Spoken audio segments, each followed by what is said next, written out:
Yo, yo, yo, what's up? This is Niners Nation, straight from MIA, Miami, Florida, baby, 305.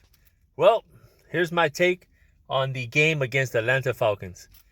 Oh, man. It's hard, man. It's hard to see these losses like that, man. It's crazy, man, but I'm going to tell you something. We need Richard Sherman back. We need Dee Ford.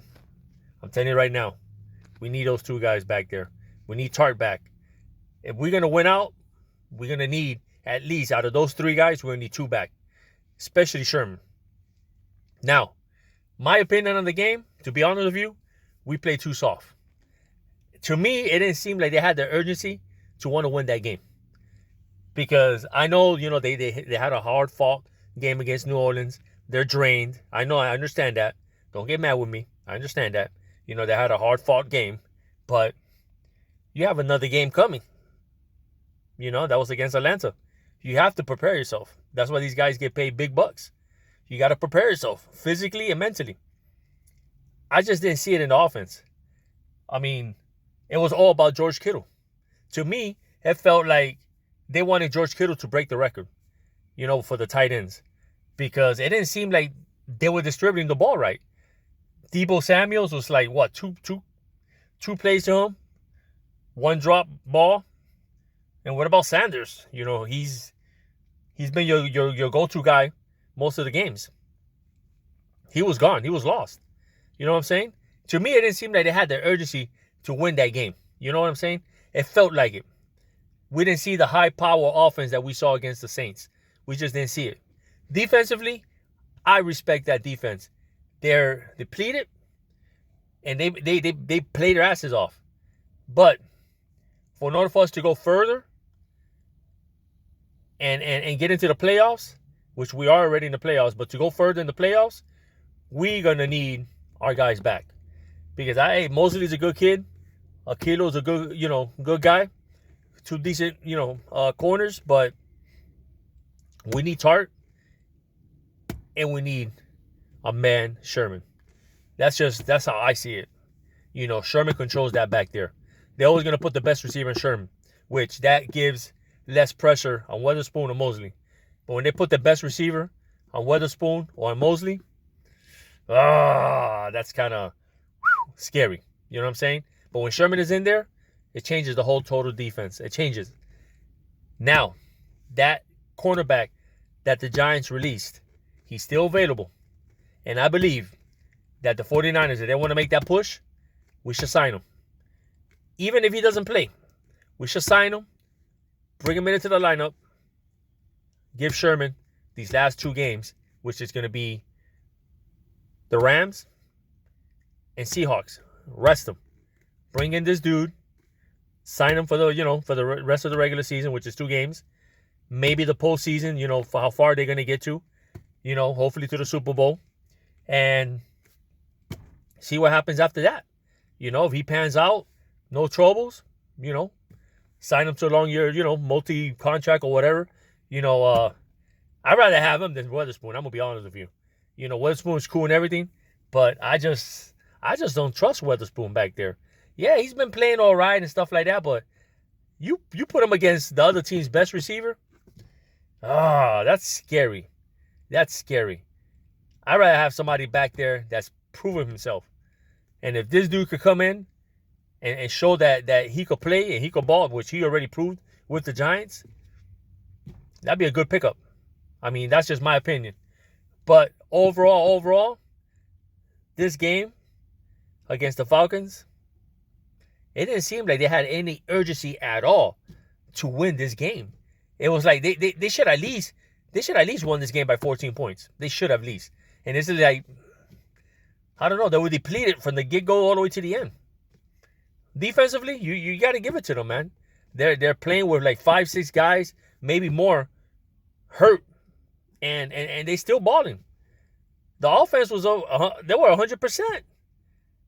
We got the running back, we got the tight end, we got the receivers, and none of the receivers, they were gone. It was like all the plays were going to George Kittle. That's just my opinion, guys. But if we want to go further into the playoffs and make it to the Super Bowl, we need our guys back. Or We need to pick up somebody out there that's available, that's going to help us out, because we're very thin. We're very thin. And thank God that Nick Bosa is giving us, almost a whole full year, because if that man goes down, that's it. I'm not trying to be negative. I'm just trying to be real. We need to figure something out when we get into the playoffs. We need to get D Ford in here, or we need to get somebody that's gonna fucking relieve, Bosa, or somebody that's gonna keep from double teaming Bosa. That's the reason why Bosa's the sacks have gone down, because they double teaming him. And Armstead, yeah, he's good. He's having a remarkable season. But with Armstead, it's like a box of Cracker Jacks. You open it, you don't know what you're gonna find in there. What surprise you're gonna find in there? He could play a good couple of games. He could be gone for a couple of games. You know what I'm saying? He's not a consistent guy like a Nick Bosa or a D Ford. He's not. Buckner and whoever else is playing inside, they're doing their job. They're stopping that run. They're doing their job. I give it to them. The linebackers, those two, Greenlaw and whatever the other guy named Haji, whatever his name is, they're doing their best. They are. Let's not talk about Warner, but they're doing their best. The young boys back there, the cornerbacks, the safeties, they're doing their best as well. And they're doing good. But as we go further, we're going to see good receivers. And we need somebody back there that's going to lock down one of those receivers. And since Sherman was out, there was no lockdown, buddy. There was no lockdown. We need to do something and help out these boys on defense. We need to bring in somebody that's proven, somebody that can help out, point blank. Offensively, we straight. I understand maybe they were tired and they were still, emotionally, not there. But man, punch them in the mouth. That's what I was expecting throughout the whole game, that the offense was going to go out there and punch them in the mouth. And they didn't do that. Atlanta punched them in the mouth.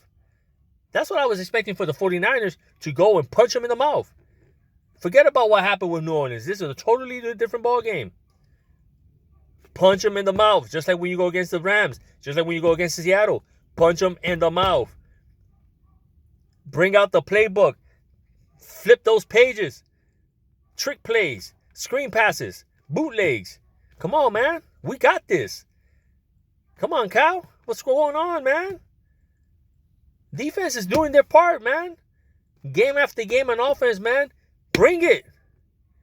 Bring it. Stop being conservative, man. That's why these big boys getting paid big boy money. Let it out. Every game, let it out.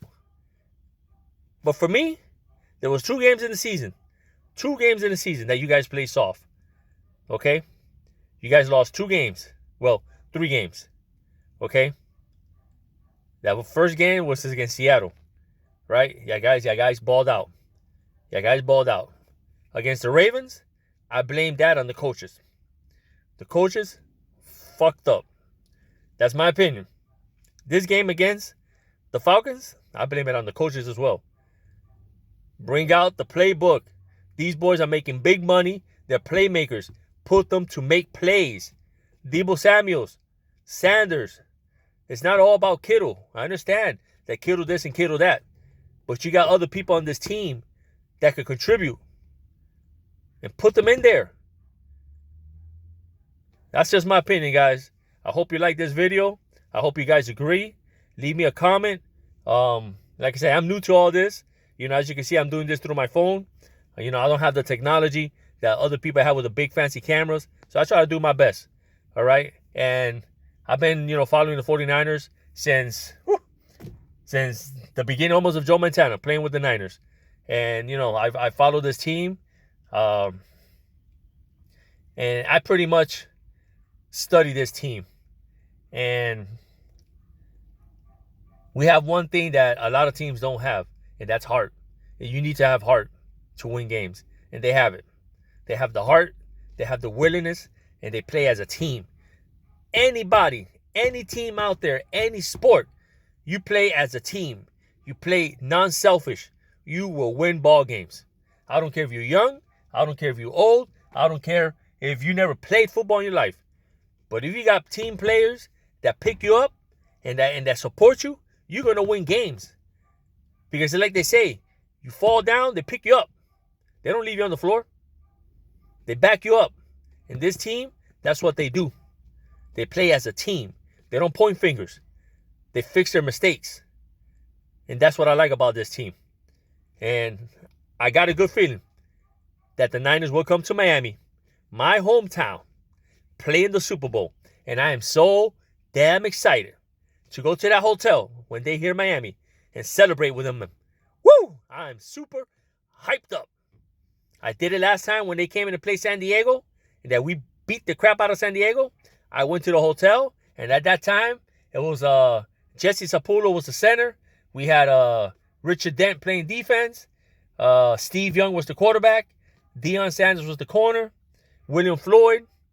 Man, I remember that. And I had a good time, and I took some pictures with them boys. Yes, sirree. I took pictures with them. And man, I just can't wait. I believe 100% that we will make it to the Super Bowl. And it will be here in Miami this year. And I'm only 10 minutes away from the stadium, baby. Woo! I got to go camping. I already told my wife, I'm going to go camping. I'm going to make sure that I'll be able to get in that hotel. I'm going to make sure that I get into that park. So I'm going to do whatever it takes. Whatever it takes. I'm going to be there. Woo! Thank you, guys.